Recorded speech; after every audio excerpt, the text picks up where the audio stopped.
evening, friends. Today I want to start unit first of compiler design. So let us introduce first what is compiler.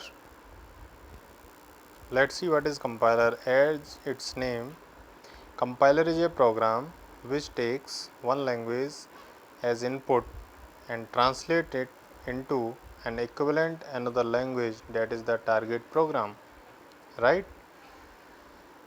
Something we have to give some input and we will get some output, then this is called a compiler. आप screen पर देखिए एक diagram बना हुआ है और उस diagram में ये चीज़ क्लियर है, डायग्राम में कि सोर्स प्रोग्राम हमने दिया है, सोर्स प्रोग्राम, ठीक है, सोर्स प्रोग्राम हमने दिया कंपाइलर में, then we will get some output that is the target program, उसको हम टारगेट कोड भी कह सकते हैं। तो कुछ भी इस तरह का प्रोग्राम मीन्स कंपाइलर भी एक तरह का प्रोग्राम है। Compiler is what? Compiler is also a collection of और set of programs, collection of programs. आपको पता है सी लैंग्वेज का जो कंपाइलर है टर्बो सी, उसका नाम क्या है? टर्बो सी। टर्बो सी आपका किस लैंग्वेज में लिखा हुआ है? नहीं पता आपको? जो टर्बो सी है वो आपका सी लैंग्वेज में ही बना हुआ है, सी लैंग्वेज में ही लिखा हुआ है, ठीक है ना। तो जो आपका कंपाइलर है वो सी लैंग्वेज में लिखा हुआ है, किसका? सी लैंग्वेज का, दैट इज़ टर्बो सी, जो ब्लू स्क्रीन आप देखते हैं, राइट। इसके बाद नेक्स्ट आपका आता है analysis and synthesis model of compiler. जो नेक्स्ट टॉपिक आपके एकेटिव सिलेबस में आता है, एनालिसिस एंड सिंथेसिस मॉडल। आप स्क्रीन पर देखिए, what is analysis and synthesis model? Basically compiler having some phases, ये हम आगे बताएंगे। इसमें 6 फेजेस होती हैं, देयर आर 6 फेजेस। तो उसमें से कुछ स्टार्टिंग की जो बिगनिंग की फेज़ हैं, these are come into the category of analysis part, and last की कुछ फेजेस आपकी आती हैं सिंथेसिस वाले मॉडल में, तो उनको हम सिंथेसिस मॉडल कहते हैं। मीन्स कुछ पार्ट एनालिसिस पार्ट करता है, कुछ सिंथेसिस करता है। मीन्स कुछ चीज़ें एनालाइज होती हैं इनिशियल की बिगनिंग की कुछ फेजेस में, और लास्ट में उसको हम सिंथेसाइज करते हैं। तो इसी को हमने जो नाम दिया है, that is analysis and synthesis model of compiler. तो इसमें लिखा हुआ है, आप देखिए, compilation can be done into 2 parts. 2 part में की जाती है। First part is analysis part, second one is synthesis part, right. Analysis part, source program is read and broken down into several pieces.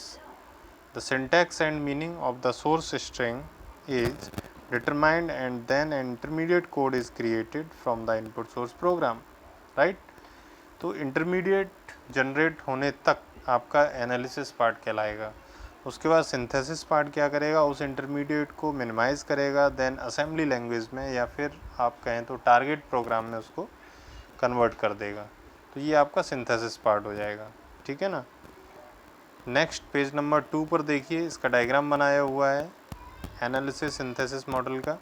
Source program है, then target code है, और compiler के 2 part हैं, that is analysis part and synthesis part, right.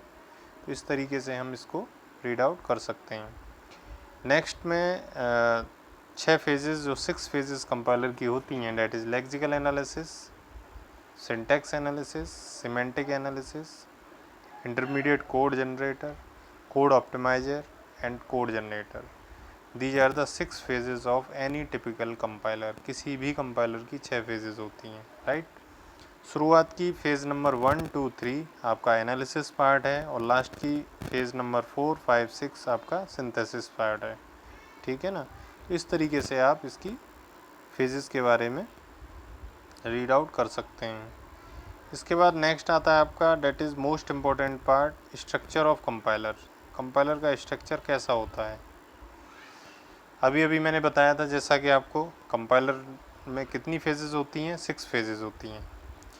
अब in phases का sequence भी same है, मतलब फिक्स है।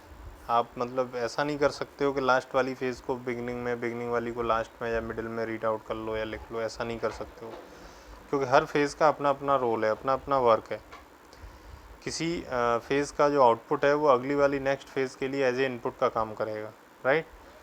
तो जो स्टार्टिंग है डेट इज लेक्सिकल एनालाइजर, उसके बाद syntax analyser, third one is semantic analyser, fourth one is intermediate code generator, fifth one is code optimiser and six one is code generator, right. तो इस तरीके से 6 फेजेस हो जाएंगी।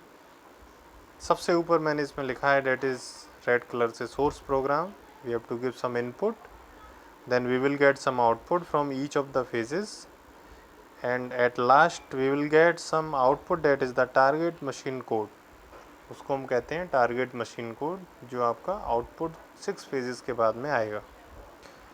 अब इसके लेफ्ट साइड में आप देख रहे हो that is symbol table management. Symbol table आपका क्या है अभी बताते हैं आपको। Symbol table management basically these are management techniques or table. It is just like a table or record which connected to each of the phases.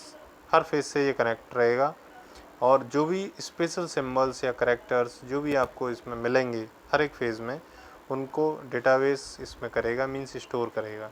और whenever they required to the next phase और some one phase, then it will recall, right. Right side में same working है, that is error detection and handling. Suppose there is any error occur in each of the phases और any one of the phases, then error handling detection वाला जो काम है record वो activate होगा, और उस एरर को पहले तो डिटेक्ट करेगा कि कहाँ पर कौन सी एरर आ रही है, और आ रही है तो उसको हम कैसे रिमूव करा सकते हैं। That is the working of error detection and handling. अब इसमें नेक्स्ट आता है आपका हर फेज़ की वर्किंग क्या है, what are the role, what are the working of each and every phase. So first suppose we will start from the first phase that is lexical. Lexical analyser का जो काम है वो क्या होता है, it is the first phase of compiler. Lexical analyser को हम क्या कहते हैं, एक तरह से स्कैनर भी कहते हैं। स्कैनर मीन्स ये सबसे पहले जो भी यूज़र जो भी प्रोग्राम को लिखेगा, सपोज हम और आप कोई भी सी में एडिशन ऑफ 2 नंबर का कोई सी में प्रोग्राम हमने टाइप किया या बनाया, तो उस प्रोग्राम का जो यूज़र है वो हम है, हमने अपनी लैंग्वेज में उसको लिखा है, तो वो सबसे पहले जो प्रोग्राम है लेक्सिकल एनालाइजर के पास जाएगा, और उसका काम क्या होगा, वो 1 बाई 1 उसको रीड आउट करेगा and convert into various tokens में जनरेट कर देगा, टोकन्स में उसको क्रिएट कर देगा, राइट। तो टोकन क्रिएट करने के बाद बहुत सारे टोकन्स हो जाएंगे, लिस्ट ऑफ टोकन्स हो जाएगी, बंच ऑफ टोकन्स हो जाएंगे। तो टोकन्स क्या होते हैं, सबसे पहले ये भी आपको आना चाहिए, what are the tokens. Tokens may be any identifier like ID1 ID2 ID3, like variables you can say. Suppose एक इक्वेशन है y = mx + c, तो y और x and c is the constant but y and x are the variables, ठीक है ना। तो ये जो वेरिएबल्स वैल्यू हैं, मीन्स उनकी वैल्यू फिक्स नहीं है, उनकी वैल्यू रन टाइम पर जो भी यूज़र देगा वो आएगी, तो उस तरीके से वो हमारे क्या होंगे, आइडेंटिफायर्स होंगे। तो टोकन्स क्या क्या हो सकते हैं, टोकन्स में भी एनी आइडेंटिफायर, कोई भी कंडीशनल हो सकते हैं लाइक इफ़ देन एल्स, कुछ भी हो सकता है लाइक, ठीक है ना।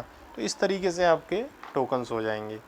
तो टोकन्स में कन्वर्ट करने के बाद नेक्स्ट फेज़ आती है आपकी, that is syntax analyser. Syntax analyser का रोल क्या है, इसका काम है आपका पार्सिंग करना, ठीक है ना।